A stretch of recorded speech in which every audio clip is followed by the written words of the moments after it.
Hi there, garden friends. It's Heather at Bush Poppy Farm. I am just going to do a quick update for you guys. I'm about to plant tomatoes, and I will show you it's in the bed that had the tulips in it. This was earmarked for tomatoes this year. I have added 2 inches of compost, so it's right on top of the straw. The straw will decompose in there and help feed the bed. And then the fresh compost will do the same because the worms will come up from underneath and they'll start bringing the nutrients from the compost down. I'm going to plant these tomatoes pretty close because I'm going to do cordons this year. So cordoning tomatoes means you train them up a string basically, and they are pruned so you have lots of extra space. It gives them a lot more light and air. And really prevents diseases. I haven't had any disease problems with my tomatoes, so that's not really the reason I'm doing it. I'm kind of doing it more for a space saving issue. I will also be growing some tomatoes in 5-gallon pots that I have. So this is just, for this bed. The peppers I'm going to be growing actually, I think, in the greenhouse because it's going to be warmer in there. I'm going to have some in the greenhouse and some in 5-gallon pots out back where they will get afternoon shade but morning sun. So I just wanted to go over really quick how I plant tomatoes. Tomatoes are interesting because, and you might already know this, but just in case. So tomatoes have these, furry stems, right? Every single one of these little furry spots can be a root. So this seedling, really tall, and if I put it in the ground like that, number one, it would just be laying down flat. It would be very weak. But the cool thing about tomatoes is you can bury them deeply, really deeply. I'm gonna bury mine probably up to about here. So that's about 8 inches worth of stem that's gonna go underground. That's going to give it lots and lots of roots and make it a very strong, sturdy plant. One of the ways you can do that, you don't have to dig an 8-inch deep hole. You can lay them on their side just like this. And even if it's flat on the ground, the next morning when you come out, it'll be heading towards the sun because that's what they do.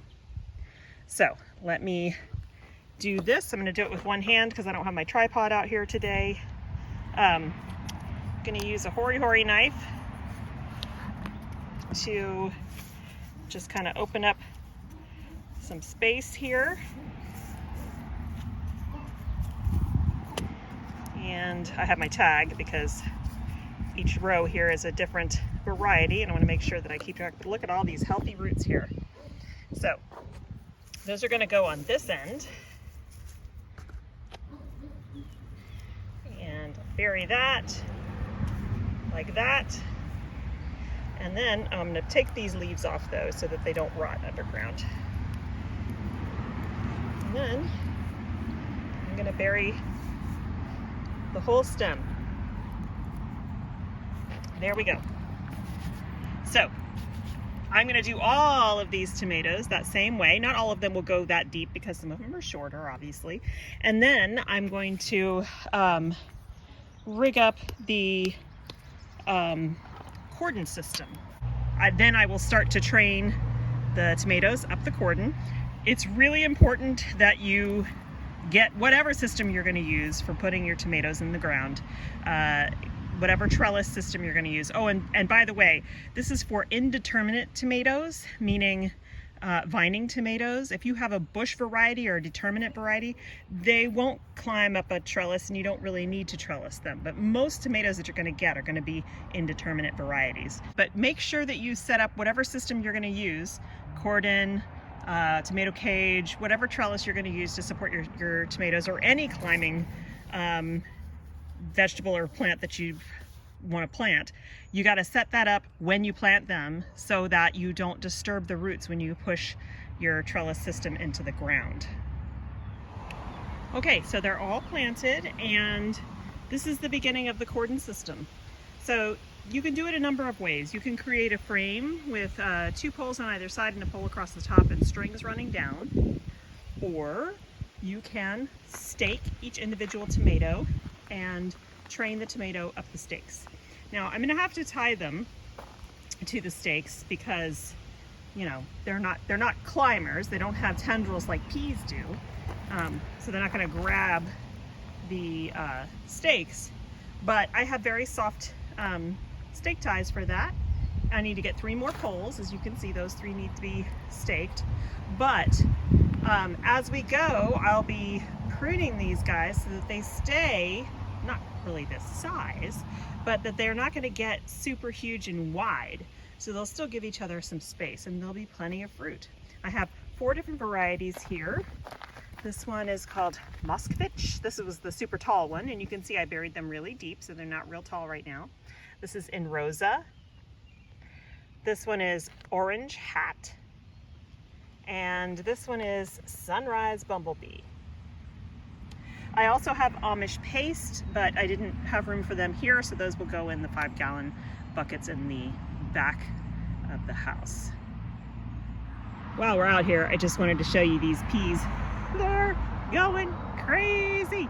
I cannot wait. I love eating peas. But you see, peas have those tendrils which grab on to the trellises. Once they find it, then they're stuck and they're good in there, and they just keep climbing. And they will cover this entire trellis in really no time.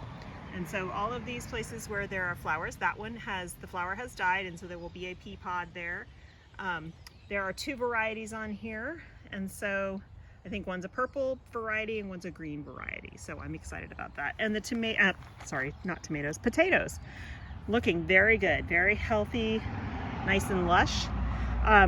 This week, probably not tomorrow, is gonna be fertilizer day. So I'm gonna come out here with fish emulsion and give all of these guys a really good foliar feed of fish emulsion, which is a very gentle fertilizer, but it really feeds the plants very well. So that is on tap for this week.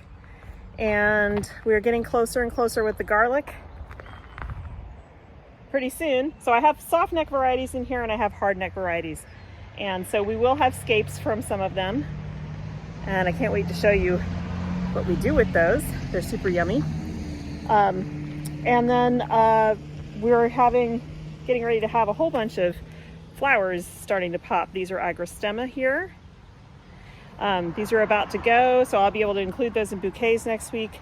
The bachelor buttons are coming along, and the feverfew and the snapdragons. Woo! There are some crazy huge snapdragons out there. So I'm really excited about that. I think my customers are going to love them.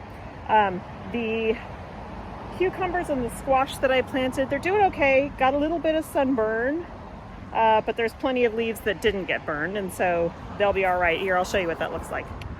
So you can see that leaf is kind of scorched on the end. Probably they just need to be watered a little bit more, and there's a little bit of bug damage here too. And actually one of them, these 2 back here, got completely eaten. See, this is what happened to my cucumbers last year. Completely eaten. So I sprinkled some more of that repels all down here, and so hopefully that will keep things away. But the zucchinis are getting close to getting some flower buds, so that's great. Hopefully we'll get some yummy zucchini.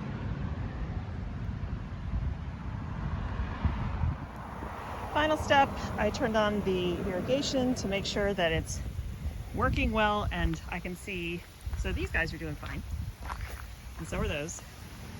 But there are 2, you can see it, that guy right there, barely moving, I'm barely putting out any water, and that one there. And I tried opening them a lot to get them to spray more, and they're as open as they're gonna get. So they probably are just clogged. So I have some more of those. I'll replace those 2. But I think most of the plants are still getting water based on the other sprinklers, but I want to make sure I get those fixed before it gets hot. So that's going to be it for me today. I hope you guys have a great time in your garden, and I'll see you in the next video. Bye.